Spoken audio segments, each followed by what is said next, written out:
tonight has now joined 16 states in a lawsuit against President Trump. They say he overstepped by declaring a national emergency to pay for a border wall. KGW's Lindsay Nadrich has been following these newest developments. Lindsay.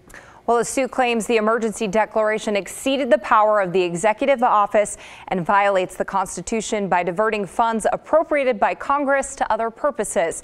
This comes as protests across the country today gathered to oppose the declaration. That included a rally in Vancouver and Portland's Waterfront Park. Those we talked to called the president's move a power grab and say they're not just upset with the White House.